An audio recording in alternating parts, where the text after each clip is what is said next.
posse novamente numa eleição contestada por praticamente todo o mundo, meia dúzia de países apenas que aceitaram o resultado. Maduro toma posse para mais um mandato de 6 anos na ditadura venezuelana.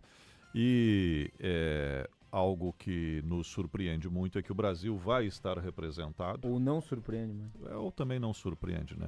Eu já não sei exatamente como definir isso tudo, né? Porque é inadmissível que o governo brasileiro assine uma concordância com uma ditadura.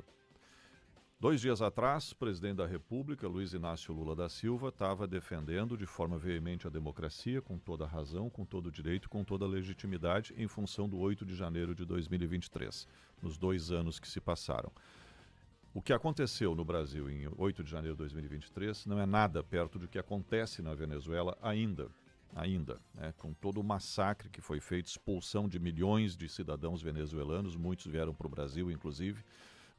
O que acontece lá é terrivelmente pior do que aconteceu aquela baderna associada a uma tentativa de golpe de Estado no dia 8 de janeiro de 2023. E com toda a veemência, com toda a razão, o presidente Lula defendeu a democracia neste ato. Dizendo algumas bobagens lá, né, como a história do amante da democracia e tal, que aquilo ali soou mais como machismo do que propriamente como algo interessante.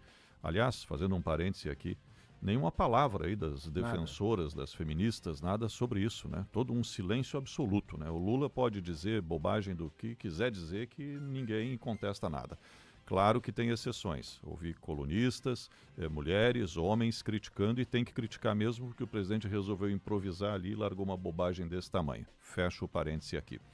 Então, retomando, o Brasil não deveria estar lá hoje, né? Claro que nem não. com o presidente da República, que não vai, mas nem com a embaixadora que vai estar lá, porque é uma forma de dizer isso, concordamos com esse governo. Claro, com certeza. De anuir com... Legitimamos esse governo.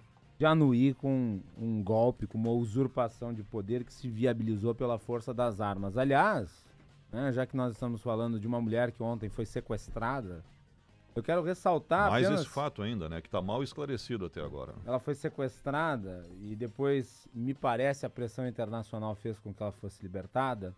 Mas ontem eu falei, durante o Bandeirantes Acontece, que a Maria Corina, de certa forma, lembra muito o Rubens Paiva, né? O Rubens Paiva, que é retratado esse tema pelo Celton Mello no filme Ainda Estou Aqui. Uma líder política perseguida, que é levada por meganhas a serviço de um regime militar, e se esperava ontem que ela fosse solta, mas havia um risco nada desprezível de ela sumir para sempre. Como acabou, infelizmente, acontecendo com o Rubens Paiva. É por isso que a gente tem que repudiar a ditadura, em geral, seja lá qual for a sua orientação ideológica. Não dá para ser relativista em relação a isso. Eu até comentei antes, vou repetir o que disse aqui no jornal Gente. Você não pode celebrar a democracia no dia 8 de janeiro e mandar o representante para a posse de um ditador no dia 10. Exatamente, esse é o ponto. É incompatível. Isso é um paradoxo. Ou você defende a democracia na sua inteireza, ou você não defende raios de democracia nenhuma. Enquanto a Maria Corina estava desaparecida, uma representante do PT, a Mônica Valente, participava de uma reunião do Foro de São Paulo, que é uma espécie de Jurassic Park da esquerda da América do Sul, celebrando a posse do Maduro como uma conquista social. Conquista social, ele é, inclusive das preocupações da esquerda, né, com a desigualdade, ele é o responsável pelo empobrecimento brutal da população venezuelana, pelo maior êxodo humanitário da América Latina. Inclusive em termos físicos.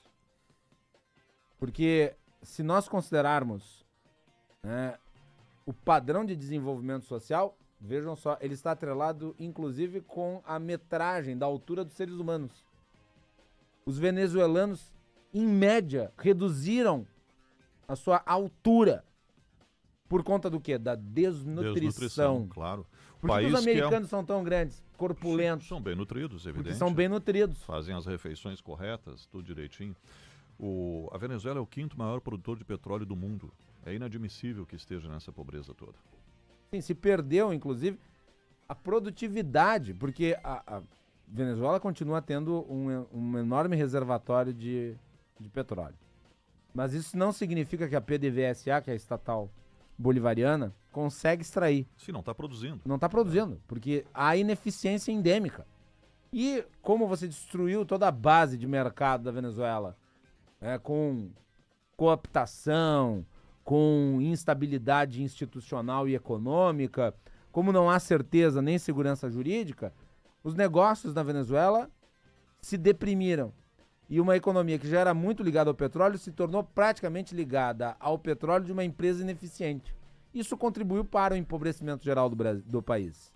O Brasil, a partir do momento em que manda um representante, anui com o processo. Nós temos que nos espelhar em outros países do mundo que rejeitaram a coisa desde o princípio. Eu vou citar aqui um de esquerda. O Chile. O Chile é um país governado por um líder de esquerda, Gabriel Boric. Ontem o Boric disse: eu sou um líder de esquerda. O que está acontecendo na Venezuela é uma ditadura. Ponto final. Qual é a dificuldade do Lula e do PT em condenarem uma ditadura de esquerda? 9h19, Jornal Gente pela Rádio Bandeirantes de Porto Alegre, levando para você a informação, a análise e a projeção dos fatos.